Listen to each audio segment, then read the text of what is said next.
presença. Obrigado pela oportunidade, pastor. Amém. Graças a Deus. Meus irmãos, meus amigos, a paz do Senhor Jesus. Amém. É um momento de felicidade, alegria, né? Estarmos juntos aqui, como disse o pastor Natanael, né? Também quero agradecer pela vida do pastor Edmar, que nos fez esse convite, e poder também contar com o meu parceiro, meu amigo, pastor Cristiano, nosso leal escudeiro, né?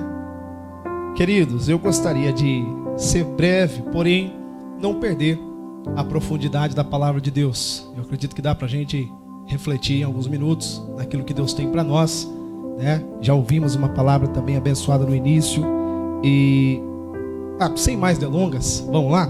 Eu gostaria de ler um trecho da Sagrada Escritura que está no Evangelho segundo escreveu Mateus, capítulo de número 7 e os versículos de número 24 até o versículo 27. Eu quero só agradecer também aqui a Deus por essa rica oportunidade, as pessoas que estão acompanhando agora, né, pelas redes sociais, pelas páginas que nós compartilhamos, pela TV Shalom, né, que tem esse alcance tão abençoado aí. Diz assim a palavra de Deus, Mateus capítulo 7, versículos de número 24 a 27, diz: todo aquele, pois, que escuta estas minhas palavras e as pratica, assemelhá-lo-ei ao homem prudente, que edificou a sua casa sobre a rocha. Desceu a chuva, correram rios e assopraram ventos, combatendo aquela casa, e não caiu, porque estava edificada sobre a rocha. E aquele que ouve estas minhas palavras e não as pratica, não as cumpre, compará-lo-ei ao homem insensato, que edificou a sua casa sobre a areia. Desceu a chuva, correram rios, assopraram ventos, combateram aquela casa e caiu. E foi grande a sua ruína. Chuvas, ventos, rios combateram duas casas. Eu gostaria de fazer uma comparação breve a respeito do momento que nós vivemos, dos dias em que nós vivemos, onde as pessoas estão muito preocupadas com aquilo que aparece, né? Com a aparência. Estão preocupadas com paredes, estão preocupadas com telhados, estão preocupadas com tinta, estão preocupadas como uma edificação, como uma casa. Não é difícil nós encontrarmos, pela nossa caminhada, fazendo essa breve comparação, encontrarmos casas onde as pessoas estão preocupadas com o lado de fora. Então por fora tem pintura, por fora tem detalhes, por dentro não. As pessoas pensam assim: não é todo mundo que precisa entrar na minha casa, eu aqui dentro sou eu que sou a lei, para mim tá bom assim.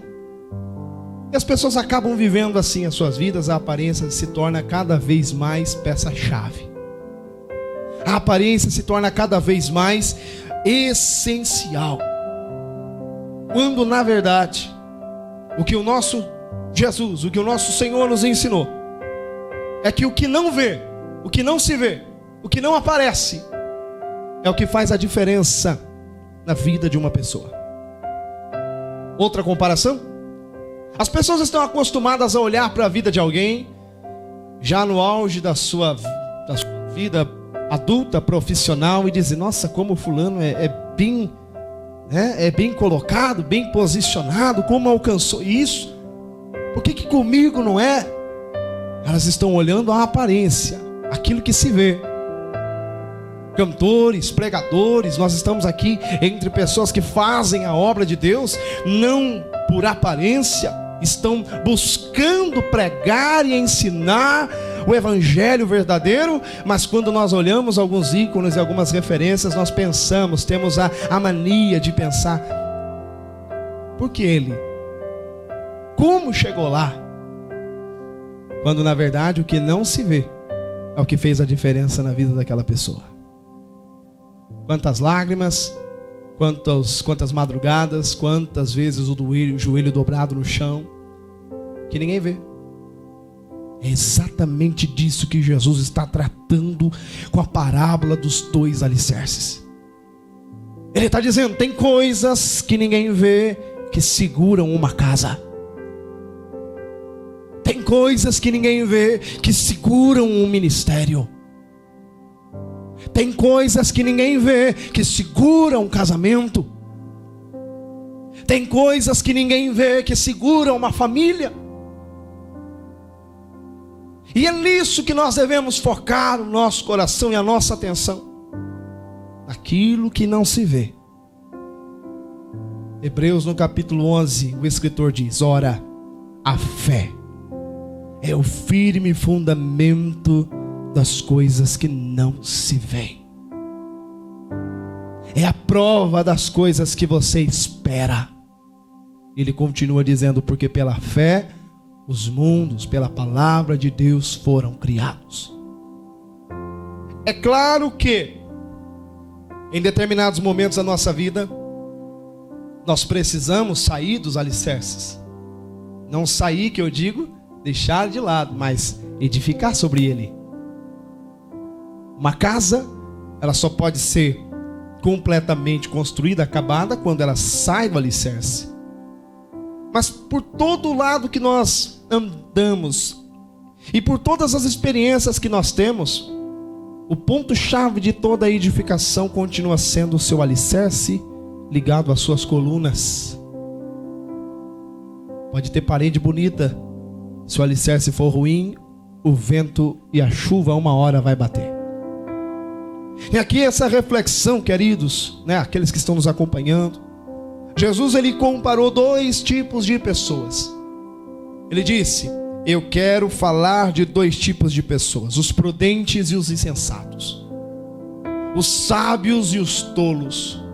Jesus não classificou pessoas por cor, por etnia, por classe social. Ele classificou pessoas pela sua capacidade de assimilar aquilo que ele estava falando.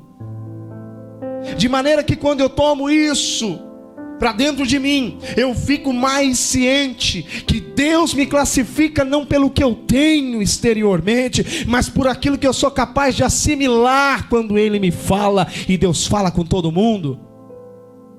Deus fala com todos. Ele explicitou o seu evangelho, Ele expôs o seu evangelho a todo ser humano. E aí eu continuo batendo nessa tecla. Deus classifica o ser humano em sábios e tolos, prudentes e imprudentes. Quem ouve, quem não ouve, quem pratica, quem não pratica. Quando o vento bateu naquela casa que estava edificada sobre a rocha, quando a chuva combateu aquela casa, quando os rios combateram aquela casa, uma coisa ficou clara: que aquelas forças não podiam derrubar aquela estrutura. As mesmas coisas acontecem com uma casa que é vizinha, só que essa casa foi edificada sobre a areia. Uma foi edificada sobre a rocha, a outra foi edificada sobre a areia. E quando os rios, os ventos, a chuva combateram a casa que estava edificada sobre a areia, a Bíblia diz que ela caiu e foi grande a sua ruína. Por que foi grande? Porque não tinha alicerce. E casa que não tem alicerce, a sua ruína é grande. Porque quando o vento bate, quando a chuva bate, esse poder, essa força externa derruba paredes que pareciam ser intransponíveis, mas não tem alicerce, então cai, vira aquele, você consegue imaginar comigo um monte de ferro retorcido? Você consegue imaginar comigo a figura de uma casa toda destruída? que não tem alicerce, parede sobre parede, janelas que viraram, nada, viraram pó, colunas que não estavam bem firmadas. E a chuva prevaleceu, e os ventos prevaleceram. Vidas são ceifadas diariamente, porque não possuem alicerce. Quando nós apresentamos um alicerce, elas dizem: não quero, porque não aparece. Não é emocionalismo, nem sensacionalismo, até porque dentro das nossas igrejas nós vivemos dias difíceis também. Não é só lá fora que nós vemos tanta coisa acontecendo. E se nós formos até aqui contemporaneizar, aplicar no dia que nós estamos vivendo hoje, essa polarização toda, fique tranquilo que eu não vou falar de política. Fiquem tranquilos. Mas tudo isso que está acontecendo lá fora, estão combatendo as casas. São ventos, são chuvas, são rios fortes. E vai bater na casa que tem alicerce, e vai bater também na casa que não tem. Tem uma coisa que eu aprendi há muito tempo atrás, e que eu continuo carregando comigo já nesses 5 anos, de pastoreio, já quase 15 anos na caminhada. Ainda sou jovem, ainda tenho muita coisa para aprender.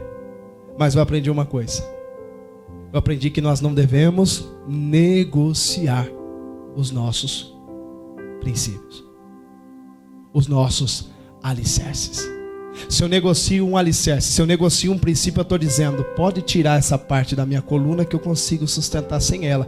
Pode ser que você consiga, mas quando o vento vier, ela vai cair. Você consegue por um certo tempo, mas quando o vento bate, cai.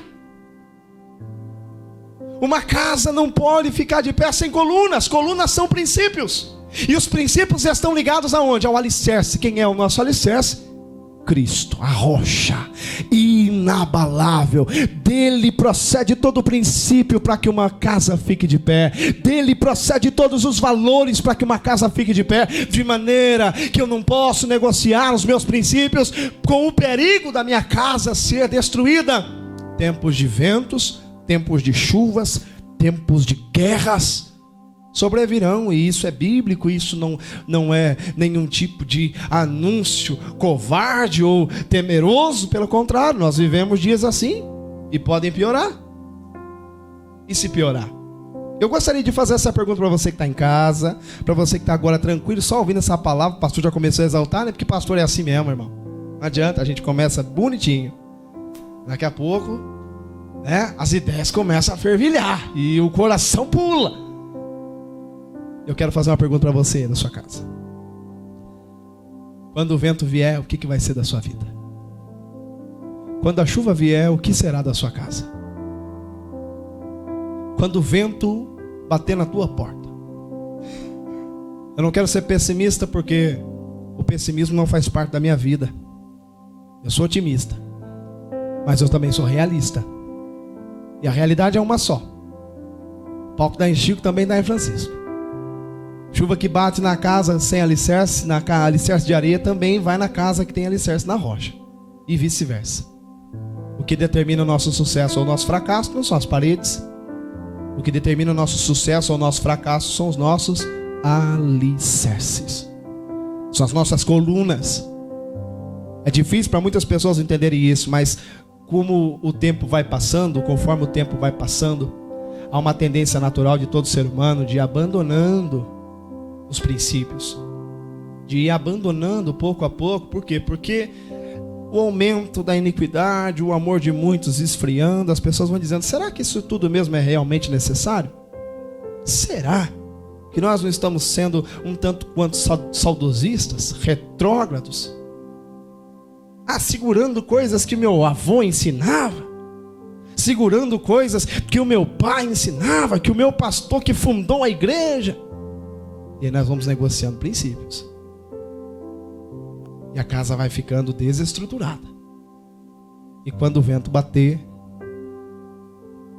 a ruína é iminente.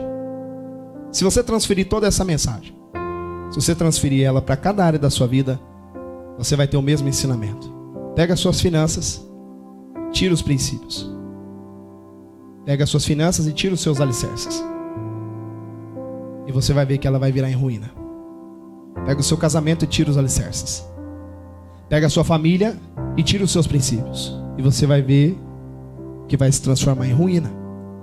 Isso não é só uma vida ministerial, isso não é só a igreja. Se tem uma parcela de pessoas que estão me ouvindo, de repente, eu vou ouvir só por ouvir. Então eu quero me ater a você agora. Pega esses princípios que estão escritos na palavra de Deus e aplique em todas as áreas da sua vida e você vai ver prosperar. Quer ser bem sucedido financeiramente? Isso aqui não é palavra de pastor não, até porque a realidade da vida pastoral não é esse luxo que aparece nas redes sociais. A realidade, 90% dos pastores que eu conheço é totalmente diferente. A realidade. Mas aplique. Não estou dizendo que o pastor também é tudo, né? Miserável, não. Estou dizendo que a realidade é dura. O vento está batendo na nossa casa. O alicerce está sendo combatido, mas nós estamos de pé. Agora aplique esses princípios, aplique esses fundamentos. Você vai ver a sua família prosperando, você vai ver suas finanças crescendo, você vai ver sua casa sendo edificada, você vai ver o teu ministério florescendo. Pastor, a minha igreja, o meu ministério. Então seja você alguém que vai permanecer com os princípios lá dentro. Seja você alguém numa coluna ali para manter a estrutura de pé. E aí o texto encerra dizendo que aquele que ouve as palavras e as praticas é assemelhado ao homem prudente que edificou a sua casa sobre a rocha. E o que não a praticou é comparado ao homem que edificou a sua casa sobre a areia. Construções sobre areia, castelos de areia, normalmente na primeira chuva eles vão embora, são destruídos. E assim Jesus deixa claro: as minhas palavras são alicerce. As minhas palavras são fundamentos. Toda vez que você for construir alguma coisa, você sempre vai começar de baixo para cima.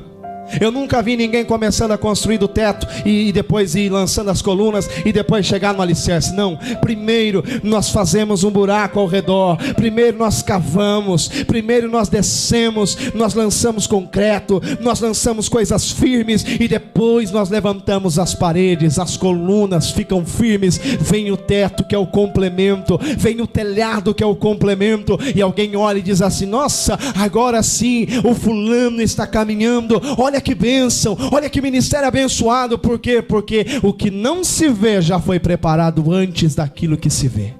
Eu encerro a minha mensagem aqui, a palavra que Deus colocou no meu coração, trazendo para você agora um momento de oração. Se você está no seu lugar aí, você está na sua casa, os que estão aqui conosco no estúdio são bênção de Deus, eu vou convidá-los a colocar a mão no seu coração aí agora e a fazer uma oração bem simples, bem breve. Pai, em teu nome nós queremos te pedir agora, Senhor, que o nosso coração esteja pronto para lidar e aprender a sabedoria do céu. Nós não queremos negociar princípios e valores.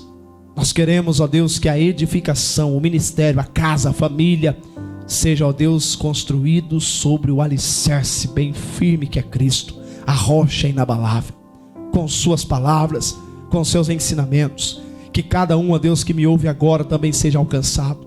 E que essa palavra, ó Deus, possa ressoar por dias e dias. E o nome do Senhor seja glorificado. Eu oro desta forma, ó Deus, e te agradeço desde já, em nome do Senhor Jesus. Amém? Que Deus abençoe a sua vida, a sua casa, em nome de Jesus. Pastor Natanael, te passo a palavra. Vamos aplaudir, vamos aplaudir. O homem é pequeno, mas a palavra é gigante. Aleluia. Deus abençoe. Obrigado, pastor Natanael. Obrigado. Deus abençoe.